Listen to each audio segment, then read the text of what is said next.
NRC होगा, अपने दादू का जन्म सर्टिफिकेट लिया। এবার দাদু কোথায় জন্মেছিল তার বার্থ সার্টিফিকেট খোঁজো। আমার বাবা আমাকে বলল, আমার বাবা আমায় বলছে তো দাদুর জন্ম সার্টিফিকেট নিয়ে আয়, নাহলে তো মোদি বাংলাদেশে পাঠিয়ে দেবে।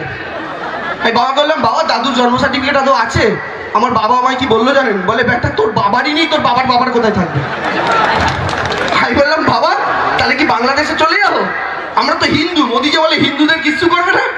আমার বাবা বলে ওইসব হিন্দু খাতায় কলমে, পয়সা নেওয়ার বেলা হিন্দু মুসলমানে এক। কেন?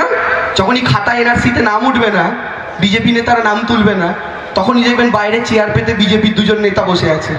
আপনি বলবেন, কি দাদা এনআরসিতে তো নামটা উঠলো না, আমিও তো হিন্দু, নরেন্দ্র মোদী বলেছিল হিন্দু হিন্দু ভাই ভাই জয় শ্রীরাম, এনআরসিতে শুধু বাংলাদেশি মুসলমানদের পাঠাবো, তা আমাদের কেন নাম উঠলো না? আমরা তো হিন্দু। আসামে এরকম হয়েছে, হিন্দুদের নাম বাদ গেছে, হিন্দুরা বিজেপি নেতাদের কাছে গেছে বলতে আমরা তো হিন্দু, ভোট দিলাম পদ্ম ফুলে, কেন আমার নাম বাদ গেল এনআরসিতে? আমি কেন বাংলাদেশে যাবো? এটা তোমার মাটি। বিজেপির নেতারা কি বললো জানেন? সাইডে আসেন, 10,000 টাকা করে দেন, নাম তুলে দেবো। ঘুষ খেয়ে খেয়ে তারপরে নাম তুলেছে। শেষবারে এক একজনের নাম তোলার জন্য 1 লক্ষ টাকা করে ঘুষ নিয়েছে আসামে, জানেন? ভিটে মাটি ছাড়া। এবার ভাবুন, আপনার পরিবারে যদি 4 জন মেম্বার হয়, স্বামী স্ত্রী আর 2 সন্তান, 4 জনের জন্য 4 লাখ টাকা দিয়ে এনআরসিতে নাম তোলাতে হবে। আছে তোমার না? তাহলে বুঝে বিজেপিকে ভোটটা দেন। 4 লাখ টাকা আগে ব্যাংকে রেখে দেন, তারপরে বিজেপিকে ভোটটা দেন। কারণ আসামে এইটা হয়ে গেছে, এই গল্প বলছি, কোনো আষাঢ়ে গল্প শোনাচ্ছি না। এরা হচ্ছে এইরকম বদমাইশ।